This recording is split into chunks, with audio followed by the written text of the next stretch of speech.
Good morning, everybody. It's the morning of June 26th, 2017. It's Pollination Day here in my pumpkin patch. I'm Alex McCracken, Pumpkin Jesus. We're going to pollinate my first flower of the season today on the 1843 Werner. I've already got the males here. What I do is I cut off the male flowers from the pollinating plant. And these flowers are from the 2145 McMullen. Cut them right off with as much flower stem as possible and bring them over here to the female.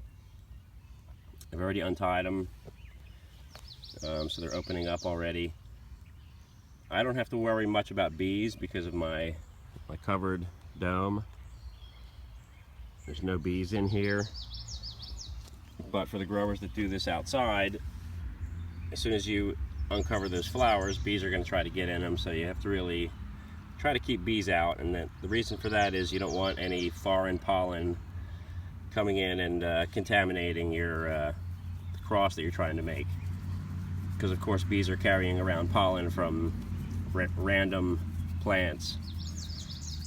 It could be from anywhere, so you want to make sure you know what pollen you're using. So we're going to uncover the female now and watch her open up. Let's see if I can set this up somewhere good. Keep my freaking fingers out of the way.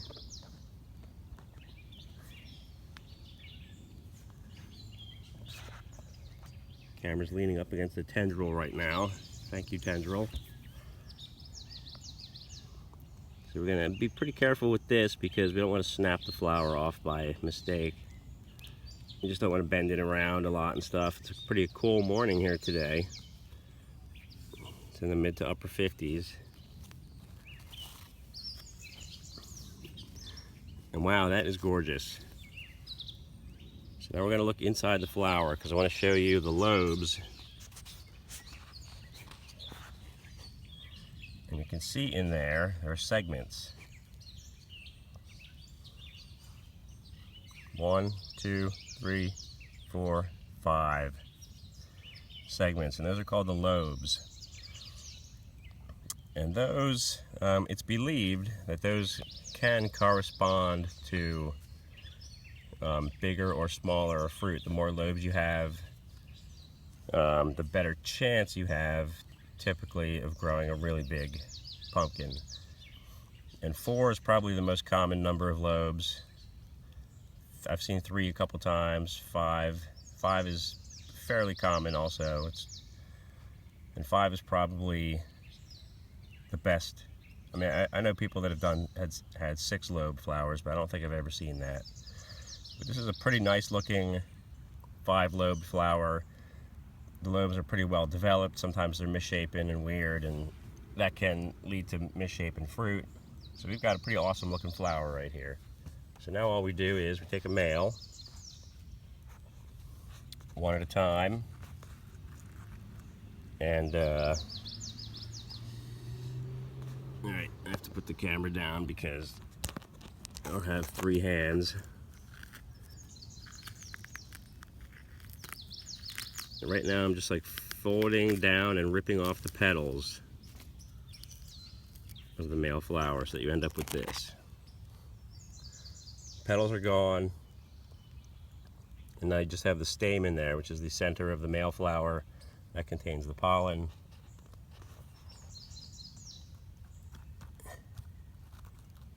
And then you just carefully rub it in there, rub it all over the female.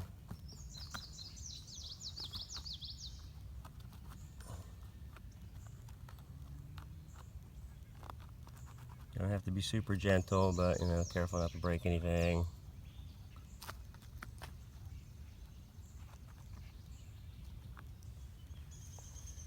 And as I was saying last night, we do this with 3 males because maybe I can do this. Let's see. We do this with 3 males just to make sure there's lots of pollen in there. can't have too much. You can use even more than 3 if you want. So the second one. And once you get to this point, you can start to see, I don't know if you can see on the camera, but I can see pollen grains are starting to pile up all over.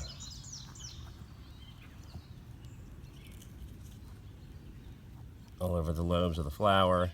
And I just kind of rub it on the inside a bit, rub it all around the outside, just get it everywhere.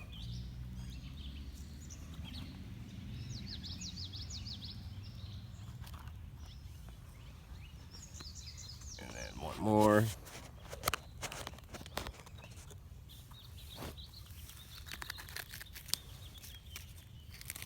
No sign of the groundhog yet today. I had the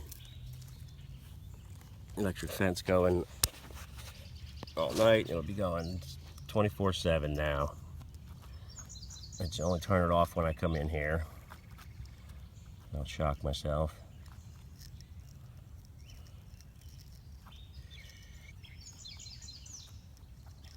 All right. That looks pretty well covered with pollen.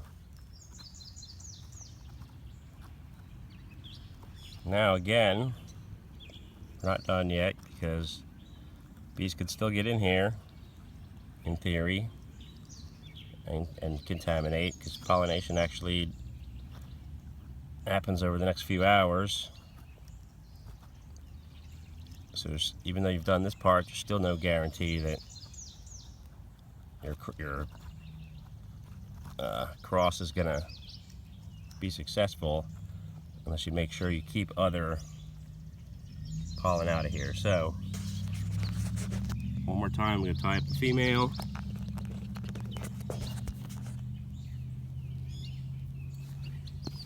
And now that the petals are open, I'm going to use 2 strings. I'm going to use 1 string first just to tie these petals back closed. And at this point, you're going to hear crunching sounds a little bit. Now don't worry about that. The petals are going to fall off anyway. They don't really serve much purpose other than to attract bees. So if you crunch the petals a bit, that's fine. I just make sure when I'm tying this string, it's up above where the lobes are. The lobes are like down in here. So it's tied up above the lobes so they're not being squeezed at all. Then my row covering.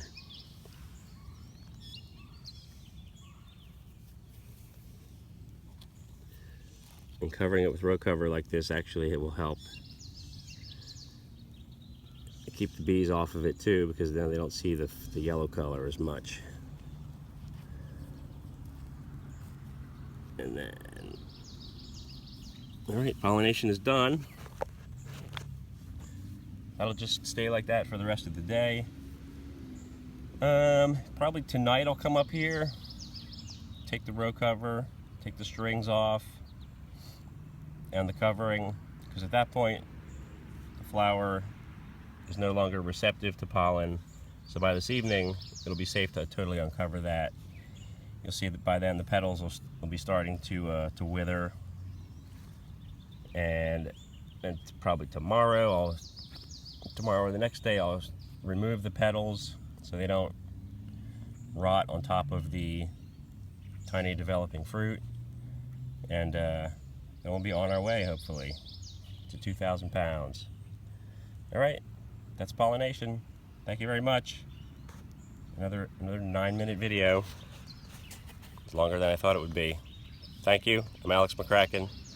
Have a great day. Bye.